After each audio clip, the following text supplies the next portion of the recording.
Hey, everybody, and welcome back. Today, we're going to be looking at something that I think all of us struggle with sometimes, and that's talking about our hobbies. Mm. Making them sound as interesting to other people as they are to us.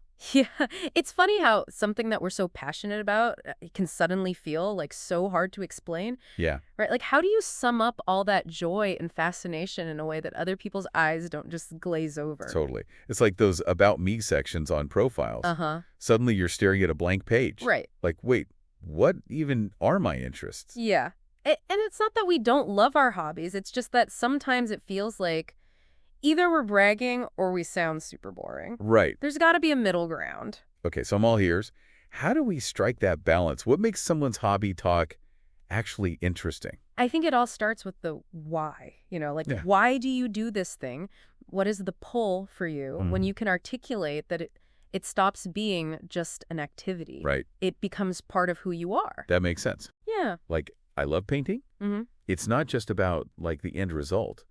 It's the feeling of just getting lost in the process. Yeah. It's like meditation, but with color. See, that's way more engaging than just I hate. Right. It gives people a glimpse into your world and why this thing matters to you. Okay, so it's about going beyond the surface level and sharing that personal connection. Exactly. Think about it like this. If someone's describing a delicious meal, you don't want just the ingredients list. You want the story, Right? the aromas, the flavors, the experience. Hobbies are the same way. I'm liking this already. Good. So instead of just stating the hobby, we need to share the why behind it. Mm-hmm. What else can we do to make our hobby conversations more captivating? Well, stories are always a winner. Like, instead of I play guitar, maybe it's I started learning because of this one song that blew my mind. And then you launch into that anecdote. Ooh, I like that. It makes it more relatable, but the more human people connect with stories. Yeah. Yeah. Like I could talk about how I once tried to impress someone with my guitar skills and totally botched it. Uh-huh. It's funny now, but mortifying then. Exactly. It doesn't have to be epic, just something that reveals a bit of you through the hobby. Okay, so we've got the why and the story element. Yes. Anything else? Think about the benefits, too. Okay. Not just the obvious fun part, but what do you gain from this hobby? Does it make you more patient, more observant? Does it help you de-stress or connect with people? Ooh, good point. Like with painting, it's definitely boosted my focus. Yeah. And it's a great way to express emotions that words can't quite capture. There you go. Now you're not just a painter. You're someone who's tapped into creativity and emotional intelligence. It Right. adds depth. This is making so much sense. So it's about positioning our hobbies, not just as activities, Yeah. but as aspects of ourselves that have shaped us in some way. Exactly. It's about owning those parts of you Okay. and sharing them in a way that invites people in. I'm feeling more confident already. Good. But before we move on, is there anything else we should keep in mind? Just be genuine. Your enthusiasm will be contagious if it's real. Mm-hmm. And remember, it's about connecting, not showing off. Right. Let your passion shine through and people will be drawn to it. Great advice. So are we ready to dive into some specific hobby examples and how to apply these tips? Absolutely. Let's get practical and see how we can turn hobby talk into something truly engaging. All right, let's put these tips into action. How about Okay. we can each share a hobby and then we can brainstorm how to talk about it Okay. using those why, the story, and the benefit approach. Ooh, I like that idea. Okay, I'll go first. Um, One of my passions is photography. Nice. Okay, so think about your why, what drew you to photography in the first place? Well, I've always been fascinated by light and how it can transform everyday scenes. Mm-hmm. And I love capturing those like fleeting moments. Yeah. The ones that would otherwise just disappear. Mm-hmm. Feels like freezing time in a way. Perfect. See, already, that's so much more interesting than just saying I'm a photographer. Right. There's a sense of wonder and purpose there. Yeah. Now, what about a story? Any memorable photography events? Oh, but one that stands out is at this time I was hiking in the mountains, Mm-hmm. hoping to get this epic sunset shot. And I lugged all my gear up this crazy steep trail. Oh, wow. Got all set up, Yeah. and then realized I'd forgotten my memory card. Oh, no. The photographer's worst nightmare. Right, I was devastated. But looking back, it's hilarious. Yeah. It taught me to always double-check my bag and also did not take myself too seriously. Uh-huh. Sometimes the best moments are the unexpected ones. Exactly. That story has humor, a lesson learned, Right. and it shows your dedication. Yeah. Now, how about a benefit beyond the obvious enjoyment? How has photography impacted you? It's made me way more observant. Mm-hmm. I noticed details I never would have before, patterns, textures, the way light falls on things. Yeah. It's like it's opened up this whole new way of seeing the world. Yeah. Amazing. So putting it all together, you could say something like, Okay. I'm obsessed with photography because I love capturing those fleeting moments in time, like light hitting a dewdrop. Uh-huh. I once hiked up a mountain for a sunset shot, only to realize I'd forgotten my memory card, which was a total facepalm moment, but it taught me a valuable lesson. Mm-hmm. And honestly, photography has made me so much more observant of the world around me. Wow, that sounds so much more compelling than just stating the hobby. Right. All right, your turn. What hobby you want to unpack? Let me think. Okay, how about playing board games? Cool. I wouldn't have guessed that one. Yeah. So what's the why for you? Why board games? Well, I love the strategic thinking involved, Okay. but also the social aspect of it. Right. It's a great way to connect with people, unplug from technology, Uh-huh. and just have some good old-fashioned fun. I'm seeing a pattern here.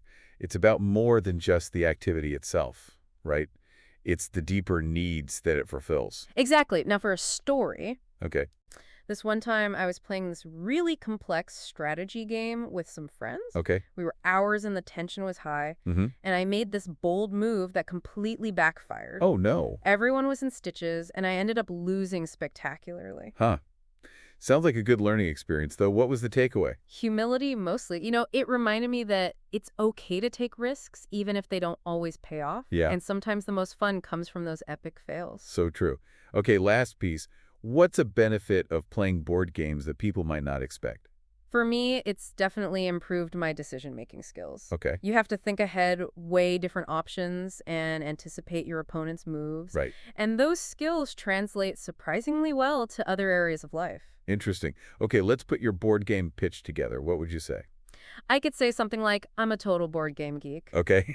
I love the strategic challenge, but also the way it brings people together for some offline fun. Mm-hmm.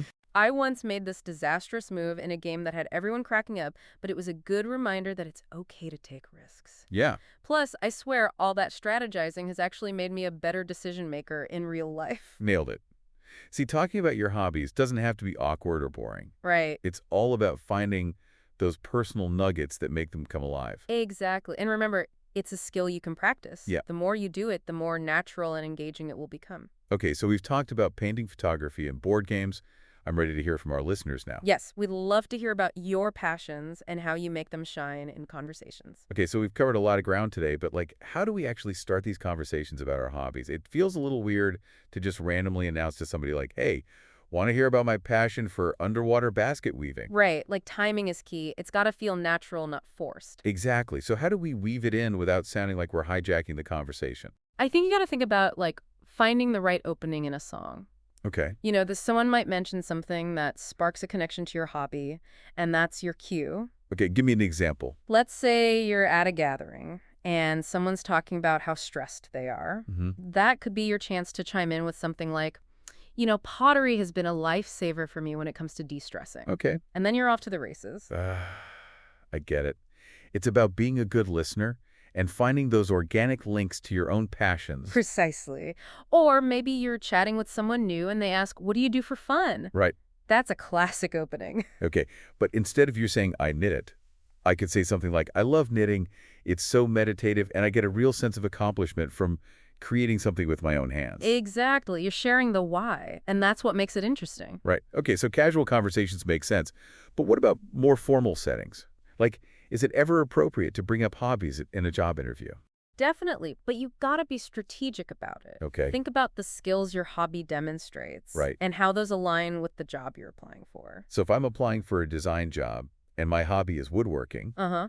I could talk about how it's taught me precision, attention to detail, and problem-solving skills. Exactly. It shows you're well-rounded and that you have passions outside of work. Right? But again, authenticity is key. Okay. Don't make stuff up just to impress them. Right. It's got to be genuine. Yeah. So to wrap this up, it sounds like talking about our hobbies is all about finding the right context, highlighting the why behind them, and letting our passion shine through. Exactly. And don't be afraid to practice. Mm-hmm. The more you talk about our hobbies, the more comfortable and confident you'll become. This has been so insightful. I feel like I have a whole new toolbox for sharing my passions with the world. Me too. And remember, your hobbies are part of what makes you. Yeah. Embrace them, share them, and see where those conversations lead. That's all the time we have for this deep dive. We hope you're feeling inspired to go forth and unleash your inner hobby enthusiast. Until next time, keep exploring, keep learning, and keep diving deep.